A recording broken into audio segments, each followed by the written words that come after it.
दोस्तों आईएएस के इंटरव्यू पे विस्तृत चर्चा करेंगे। उससे पहले मैं आपको एक बात बता देना चाहता हूं कि आईएएस या पीसीएस का जो इंटरव्यू होता है वो इतना इजी होता है, इतना आसान होता है कि जो एनसी क्लास के बच्चे का जो इंटरव्यू होता है दाखिले के लिए, उससे भी कई गुना आसान इंटरव्यू आईएएस और पीसीएस का होता है। इसको मैं साबित करूंगा। पहले बात करते हैं एनसी क्लास के बच्चे का इंटरव्यू।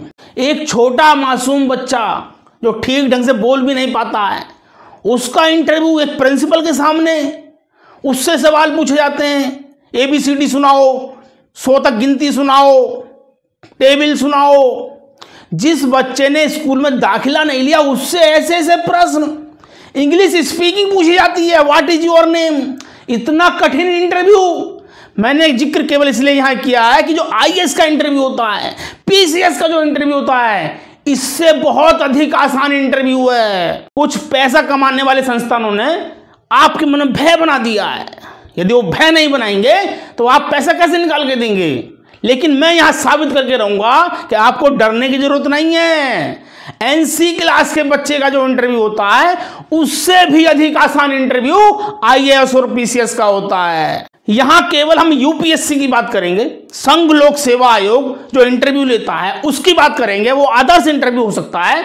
उस आदर्श इंटरव्यू के आधार पर आप राज्य लोक सेवा आयोग या किसी भी परीक्षा के इंटरव्यू को बीट कर सकते हैं। देखिए, पहले हम बात करेंगे कि इंटरव्यू के बारे में संघ लोक सेवा आयोग क्या कहता है। संघ लोक सेवा आयोग खुद बता रहा है कि मुझे क्या चाहिए, मेरी डिमांड क्या है, खुद बता रहा है। उस पर चर्चा करेंगे। पहले देखिए, जो यूपीएससी का इंटरव्यू बोर्ड होता है उसके सामने आपके कैरियर का एक अभिलेख होता है, रिकॉर्ड होता है उसके सामने। जो आप डिटेल्ड एप्लीकेशन फॉर्म भरते हैं उसकी जानकारी बोर्ड के पास होती है। देखिए, एक कैंडिडेट जब इंटरव्यू देके बाहर निकलता है और दूसरा कैंडिडेट जब अंदर जाता है, उसके बीच में वो 1-2 मिनट का रेस्ट लेते हैं। उसी बीच में वो आपके डिटेल्ड एप्लीकेशन फॉर्म के बारे में जो जानकारियां भरी जाती हैं उसको पढ़ लेते हैं, वो जान जाते हैं। इंटरव्यू या पर्सनैलिटी टेस्ट का उद्देश्य क्या है? देखिए, यूपीएससी खुद बता रहा है कि इंटरव्यू का उद्देश्य यह है कि अभ्यर्थी जो है वो सिविल सेवा के लायक है या नहीं है। इंटरव्यू में ना तो विशेष ज्ञान का परीक्षण किया जाएगा और ना ही सामान्य ज्ञान का परीक्षण किया जाएगा। ये यूपीएससी खुद कह रहा है, क्योंकि इसकी जांच लिखित परीक्षा के माध्यम से हो चुकी है। यहां कहने का मतलब बस इतना है कि वो आपसे ऐसे प्रश्न पूछेगा जिससे वो आपके अंदर झांक सके, आपके अंदर जा सके। देखिए, इंटरव्यू में क्रॉस एग्जामिनेशन की टेक्निक नहीं अपनाई जाती है। क्रॉस एग्जामिनेशन जो वकील करता है कोर्ट में, वो क्रॉस एग्जामिनेशन होता है।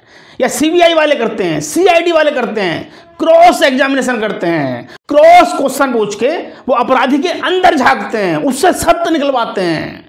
तो यूपीएससी कह रहा है कि हम क्रॉस एग्जामिनेशन की तकनीक नहीं अपनाते हैं। कौन सी तकनीक अपनाते हैं? स्वाभाविक वार्तालाप, नेचुरल कन्वर्सेशन। जैसे दो मित्र आपस में बात करते हैं, सामान्य तौर पर बात करते हैं, नेचुरल कन्वर्सेशन। इसीलिए मैं कहता हूं एनसी क्लास के इंटरव्यू से भी आसान है। स्वाभाविक वार्तालाप, स्वाभाविक वार्तालाप में सामान्य रुचि के प्रश्न पूछे जाते हैं, लेकिन यह वार्तालाप एक विशेष दिशा में होता है और विशेष प्रयोजन से होता है। प्रयोजन क्या है? कि वो आपके अंदर झांक सके, आपके गुणों को पहचान सके कि सिविल सेवा की दृष्टि से आप उपयुक्त हैं अथवा नहीं। इसको एक एग्जाम्पल से समझते हैं। देखिए, पहले जब लड़का लड़की को देखने जाता था तो वहां क्रॉस एग्जामिनेशन की तकनीक अपनाई जाती थी। लड़की सामने बैठी है, सामने लड़का बैठा है, उसकी मम्मी बैठी है, पापा बैठे हैं, उसकी बहन बैठी है, उसका भाई बैठा है, 5-6 लोग बैठे हुए हैं। लड़की को क्रॉस एग्जामिनेशन कर रहे हैं। खाना बनाना आता है या नहीं आता है, चिकन बनाना आता है, झाड़ू लगानी आती है, उसका क्रॉस एग्जामिनेशन करते थे। लेकिन अब तकनीक बदल गई है। अब जब लड़का लड़की को देखने जाता है तो दोनों को अलग कर दिया जाता है। आपस में बात कर लीजिए, सहमत हो लीजिए, स्वाभाविक वार्तालाप कर लीजिए।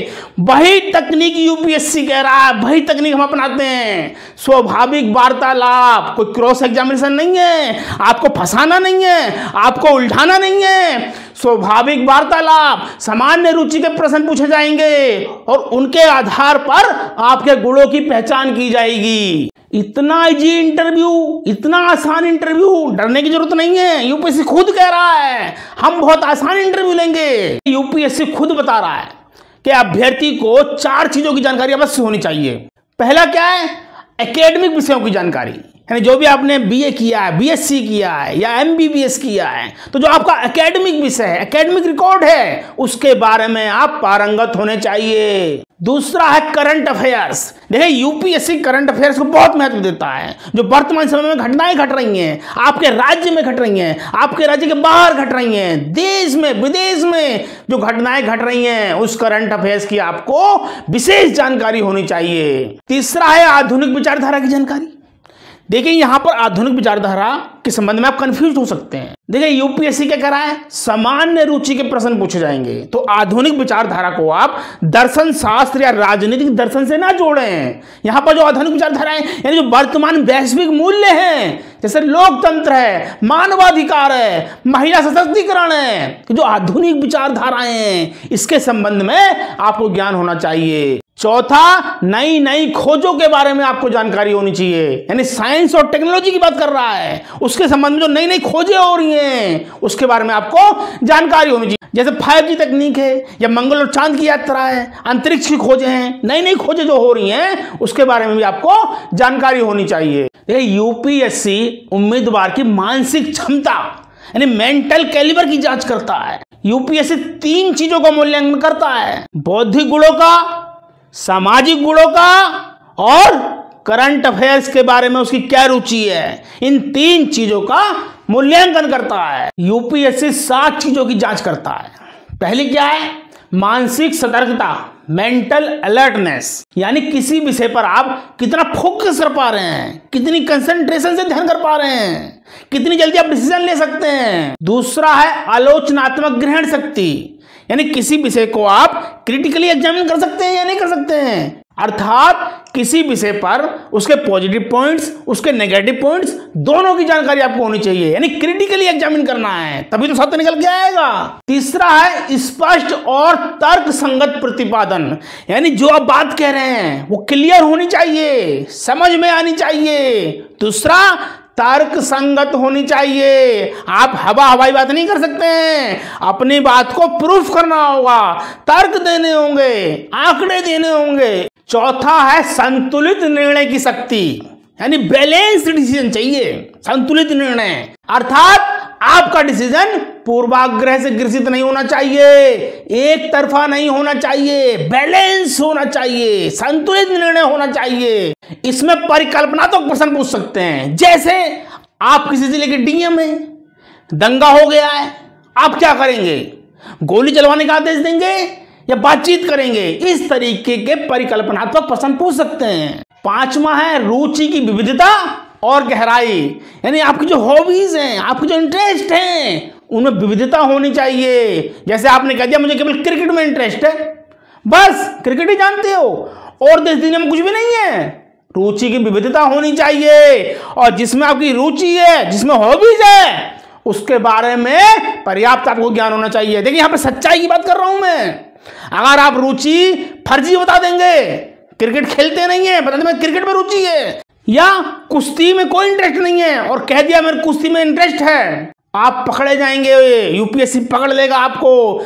रियल रुचि बतानी है, जिसमें वास्तव में आपकी रुचि है, बागवानी में है, कृषि में है, या सामाजिक समस्याओं में है, जिसमें भी रुचि है, रियल रुचि जो है रियल बतानी है। कुछ भी बता दो जो रियल है। आप गुल्ली डंडा खेलते हैं, आप बताइए मैं गुल्ली डंडा खेलता हूं, यूपीएससी को कोई मतलब नहीं है यार, वो भी एक गेम है, लेकिन आपने सच्चाई बताई है, आप ईमानदार हो गए यूपीएससी के सामने।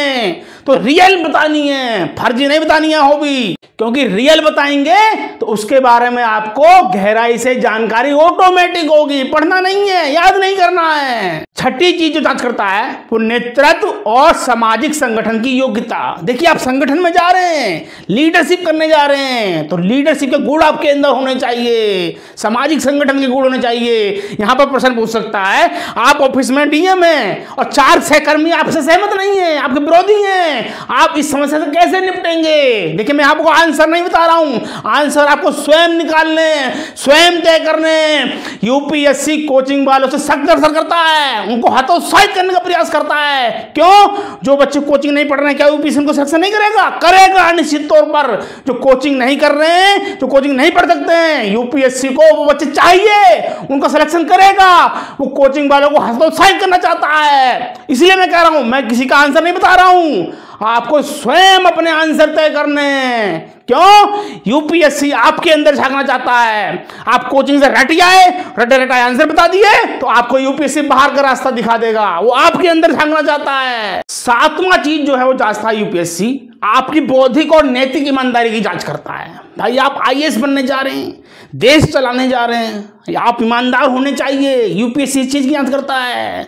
इसलिए आपको सच बोलना है, झूठ बिल्कुल नहीं बोलना है। जो रियलिटी है उनके सामने रख दीजिए। इसीलिए मैं कहता हूं यूपीएससी का इंटरव्यू सबसे आसान है। क्यों? आपको अपनी रियलिटी रखनी है। झूठ रखोगे, फर्जी बड़ा करोगे, तो यूपीएससी आपको बाहर का रास्ता दिखा देगा। ये स्वाभाविक वार्तालाप है, कोई विशेष कन्वर्सेशन नहीं है, क्रॉस एग्जामिनेशन नहीं है, स्वाभाविक वार्तालाप है, नेचुरल कन्वर्सेशन है।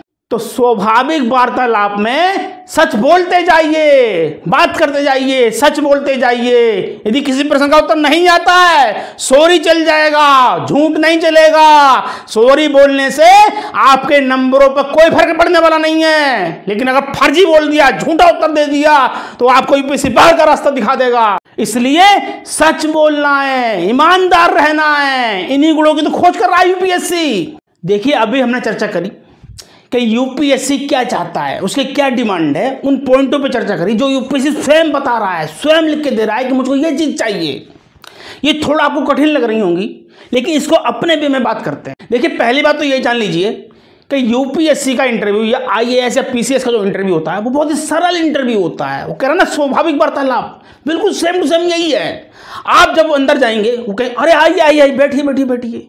इतना मित्रवत व्यवहार, इतना प्रेमपूर्ण व्यवहार। शुरुआत में वो आपका सारा भय निकाल देंगे। वो जानते हैं कि आपके ऊपर प्रेशर हो सकता है। आईएएस का इंटरव्यू देने आए हैं, पीसीएस का इंटरव्यू देने आए हैं, आपके भविष्य का सवाल है, आपके जीवन का सवाल है, आपके ऊपर प्रेशर हो सकता है। इंटरव्यू बोर्ड इस बात को जानता है। इसलिए शुरुआत में क्या कहेगा, अरे आइए आइए बैठिए, कौन सा जिला है आपका, कौन सा प्रदेश है आपका, अरे आप क्या करते हैं, कितने साल से तैयारी कर रहे हैं, ऐसे आसान प्रश्न पूछेंगे। अर्थात एनसी क्लास के जो बच्चे से जो प्रश्न पूछे गए थे, what is your name, what is your father name, नहीं, इतने कठिन प्रश्न नहीं पूछता। अरे आप कहां से आए, कितने साल से तैयारी कर रहे हैं, ऐसे प्रश्न पूछेगा। इसीलिए मैं कह रहा हूं एनसी क्लास के बच्चे से भी आसान इंटरव्यू होता है आईएएस का। देखिए, अभी हमने जो चर्चा करी कि यूपीएससी क्या चाह रहा है, उसको हम सरल वे में लेते हैं। देखिए, मैं यहां पर 2 पॉइंटों पर चर्चा करना चाहूंगा जिनकी आपको तैयारी करनी है। पहला पॉइंट है बायोडेटा, दूसरा है करंट अफेयर्स। इन 2 टॉपिक्स पर आप अपनी पकड़ बना लीजिए, इससे बाहर इंटरव्यू होता ही नहीं है। देखिए, इंटरव्यू बोर्ड के पास प्रश्न नहीं होते हैं, वो सैकड़ों कैंडिडेट्स का इंटरव्यू ले रहा है, कहां से लाएगा इतने प्रश्न। तो इंटरव्यू बोर्ड के पास प्रश्न नहीं होते हैं, वो प्रश्न आपसे लेगा, आपके बायोडेटा से लेगा। आपने जो डिटेल्ड एप्लीकेशन फॉर्म भरा है वो आपको बायोडेटा है, वो वहीं से प्रश्न लेगा, वो आपसे प्रश्न लेगा, कहीं बाहर से प्रश्न नहीं लेगा। कितना आसान इंटरव्यू होता है यार, आपसे ही प्रश्न ले रहा है, बाहर से प्रश्न नहीं पूछ रहा है। स्वाभाविक वार्तालाप के जरिए आपसे ही प्रश्न लेगा, आपसे ही उत्तर पूछेगा। इसलिए अपने बायोडेटा को पूरा क्लियर कर लीजिए। जैसे आपने हाई स्कूल इंटर कहां से किया है, बीए कहां से किया है, या एमबीबीएस कहां से किया है, या किसी सेवा में है तो उससे संबंधित प्रश्न पूछ सकता है। आपकी रुचि किसमें है, आप किस प्रदेश से आए हैं, आपका जिला कौन सा है, ये सब आपका बायोडेटा है, यहीं से प्रश्न उठाएगा। जैसे आपने कह दिया मैं छत्तीसगढ़ से आया हूं तो नक्सलवाद से प्रश्न उठ जाएंगे, या आपने कह दिया मैं तमिलनाडु से आया हूं तो भाषा पर प्रश्न उठ सकते हैं। आपके बायोडेटा से ही प्रश्न बनने हैं। आपके प्लस पॉइंट क्या है, आपके नेगेटिव पॉइंट क्या है, ऑप्शनल यही क्यों लिया, दूसरा विषय क्यों नहीं लिया, या साइंस विषय का एकेडमिक था, ऑप्शन ले लिया आर्ट साइड का, या आईआईटी करके सिविल सेवा में क्यों होना चाहते हैं, आप डॉक्टर हैं तो सिविल सेवा में क्यों होना चाहते हैं, या अपने प्रदेश की 5 खूबियां बताइए, अपने प्रदेश की 5 कमियां बताइए, अपने जिले की खूबियां बताइए या अपने जिले की कमियां बताइए। आपके बायोडेटा से ही प्रश्न बनने हैं। इसका तरीका एक सिंपल बता रहा हूं। अपने बायोडेटा से संबंधित जितने संभावित प्रश्न हैं उन प्रश्नों की सूची बना लीजिए और अपना एक व्यू तैयार कर लीजिए। यहां मैं फिर कहना चाहूंगा, मैं आपको आंसर नहीं बताऊंगा। अपने बायोडेटा को आपसे बेहतर कोई नहीं जान सकता। उनका बेस्ट आंसर, सच्चा आंसर, रियल आंसर आप ही बना सकते हो। और यूपीएससी को मौलिकता चाहिए, इसलिए अपने उत्तर स्वयं बनाइए, संभावित प्रश्न लिखिए और जितने प्रश्न संभव हो सकते हैं फिर उनसे क्रॉस क्वेश्चन जो संभव हो सकते हैं उन सब के बारे में एक राय तय कर लीजिए, बना लीजिए, लिख लीजिए उनको। बायोडेटा के अलावा जो प्रश्न बनते हैं वो बनते हैं करंट अफेयर्स से, यानी देश विदेश की या आपके प्रदेश से संबंधित जो घटनाएं घट रही हैं उनके बारे में आपको जानकारी होनी चाहिए। और वर्तमान जो घटनाएं हैं जो पिछले दिनों में घटी हैं उनके बारे में एक आपका व्यू होना चाहिए। इन दो टॉपिक से अलग तीसरा प्रश्न नहीं पूछा जाएगा। इन्हीं दो टॉपिक से प्रश्न पूछा जाएगा। इन दो टॉपिक को आप क्लियर तैयार कर लीजिए। कुछ अन्य संभावित प्रश्न बन सकते हैं, जैसे देश की आर्थिक समस्याएं, राजनीतिक समस्याएं, सामाजिक समस्याएं, इनके बारे में अपना व्यू तैयार कर लीजिए, अपना स्टैंड तैयार कर लीजिए। या जैसे आप किसी जिले के डीएम हैं तो वहां भ्रष्टाचार आप कैसे समाप्त करेंगे या भूमि माफिया से कैसे निपटेंगे। यहां फिर मैं एक बात कहना चाहूंगा कि ये जो प्रश्न उठ रहे हैं ये भी आपके बायोडेटा से ही संबंधित हो सकते हैं। जैसे मैंने बताया, जैसे आपने कहते मैं छत्तीसगढ़ से आया हूं तो नक्सल समस्या पर आपसे प्रश्न उठेंगे, या आपने कहते कि मैं हरियाणा से आया हूं तो लिंगानुपात पर जरूर प्रश्न उठेंगे। देखिए यहां पर बकवास प्रश्नों की और बात कर लेते हैं, जैसे आपकी सर्टन पटन कितने हैं, या अभी आप जो जीना चढ़ के आए कितने जीने थे, या जिस ट्रेन से आप आए कितने डब्बे थे उसमें। ऐसे बकवास प्रश्नों की जगह यूपीएससी में नहीं है, लोक सेवा आयोग में नहीं है। आपको डराया जाता है ऐसे बकवास प्रश्न सोशल मीडिया पर भरमार पड़ी है, उनकी कोई जगह नहीं है। फिर हाँ, कोई बकवास मेंबर ही बैठ गया आके आपके सामने और बकवास प्रश्न करने लग जाए तो अलग बात है, लेकिन ऐसे प्रश्न नहीं पूछे जाते हैं। एक सोशल मीडिया आपको बहुत गुमराह कर रहा है, द्विअर्थी क्वेश्चन दिखा रहा है, आपको बार बार दिखा रहा है। आपके यूट्यूब खोल लीजिए, कोई प्लेटफॉर्म खोल लीजिए सोशल मीडिया का, ऐसे बकवास क्वेश्चन दिखाएगा, द्विअर्थी वाले क्वेश्चन। ऐसे द्विअर्थी क्वेश्चन नहीं पूछे जाते हैं भाई। यूपीएससी है, लोक सेवा आयोग है भाई, समझिए स्टैंडर्ड। कोई सड़क छाप इंटरव्यू नहीं है, इसलिए बकवास और द्विअर्थी प्रश्नों को अपनी लाइफ से हटा दीजिए। कुछ परिकल्पनात्मक प्रश्न हो सकते हैं, जैसे आपको आपके प्रदेश का मुख्यमंत्री बना दिया जाए तो आपकी 3 प्राथमिकताएं क्या होंगी, या आपको प्रधानमंत्री बना दिया जाए तो आपकी 5 प्राथमिकताएं क्या होंगी। ये परिकल्पनात्मक प्रश्न होते हैं, इनके बारे में अपना व्यू, अपना स्टैंड तैयार कर लीजिए कि आपकी प्राथमिकताएं क्या हैं, या आपके प्रदेश के पास समस्याएं क्या हैं, आपके जिले की समस्याएं क्या हैं, उनके बारे में स्टैंड तैयार कर लीजिए। या उन समस्याओं का समाधान किस प्रकार करेंगे उसके बारे में भी आपके पास एक व्यू होना चाहिए। या आप आईएएस क्यों बनना चाहते हैं, सिविल सेवा में क्यों होना चाहते हैं, या आपने पहले प्राथमिकता आईपीएस कर दिया है तो आपसे पूछेंगे आप आईएएस क्यों नहीं बनना चाहते हैं। मैं फिर कह रहा हूं, आपके बायोडेटा से ही प्रश्न बनेंगे। ये सब प्रश्न आपके बायोडेटा से ही संबंधित है। या आपके जिले की कोई फेमस चीज है, आपके प्रदेश की कोई फेमस चीज है, उसके बारे में आपको ज्ञान होना चाहिए और एक स्टैंड होना चाहिए। एक प्रश्न ये उठता है कि इंटरव्यू की तैयारी कब से कर देनी चाहिए। देखिए मैं यहां आपको बता देना चाहता हूं, आपके इंटरव्यू की तैयारी आपके पैदा होने के दिन से शुरू हो जाती है। जब आप पैदा हो जाते हैं और धीरे धीरे बड़े होते हैं, आपके पेरेंट्स आपको सिखाते हैं बेटा सच बोलना चाहिए, बेटा कूड़ा डस्टबिन में डालो, बेटा अंकल से नमस्ते करो, तमीज में बात करो, झूठ मत बोलो, सच बोलो। ये आपके इंटरव्यू की तैयारी है। यूपीएससी यही तो ढूंढ रहा है आपके अंदर। तो आपके पैदा होने के दिन से आपके पेरेंट्स आपको इंटरव्यू की तैयारी कराते रहते हैं। इसलिए अपने जीवन में इन गुणों को उतार लीजिए। जितना आप नेचुरल रहेंगे, जितना नेचुरली सीखेंगे, यूपीएससी उतने अधिक नंबर आपको देगा।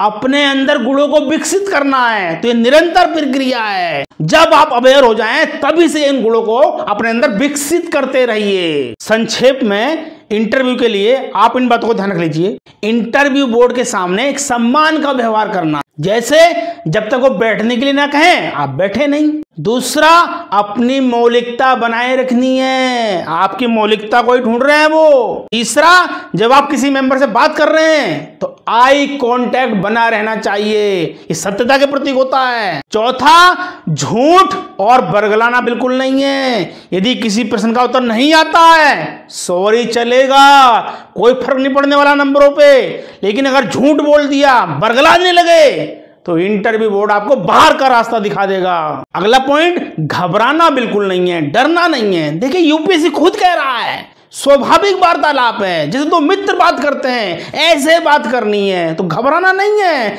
नॉर्मल बात करनी है, नेचुरल बात करनी है। कोई विशेष ज्ञान की परीक्षा नहीं ले रहा है कि आप डरने लग जाएंगे, अरे यार वो प्रश्न पूछ दिया तो मेरा क्या होगा, सॉरी बोल देना चल जाएगा। स्वाभाविक वार्तालाप है, वो आपके अंदर झांकना चाहते हैं कि आप सिविल सेवा के लिए उपयुक्त हैं या नहीं, इसलिए डरने की जरूरत है ही नहीं। इसीलिए मैं कहता हूं एनसी क्लास के बच्चे से भी आसान इंटरव्यू होता है। हाँ, जो भी आप बात कह रहे हैं वो तर्क संगत होनी चाहिए। देखिए आप आईएएस का इंटरव्यू देने जा रहे हैं तो आपके पास तथ्य होने चाहिए। आप कोई भी बात बोल रहे हैं तो अपनी बात को साबित करने के पीछे तर्क भी होना चाहिए। आप हवाई बात नहीं कर सकते हैं यूपीएससी के सामने, आपके पास तर्क होने चाहिए। लास्ट में ये बताना चाहूंगा, तैयारी किस चीज की करनी है, केवल 2 चीज की तैयारी करनी है, एक बायोडेटा, दूसरा करंट अफेयर्स। सारे प्रश्न यहीं से मिल जाएंगे, इन्हीं की तैयारी कर लीजिए। आई होप वीडियो आपको अच्छी लगी होगी। चैनल को सब्सक्राइब कर लीजिए। कोई प्रश्न हो आप कमेंट करके पूछ सकते हैं। धन्यवाद दोस्तों।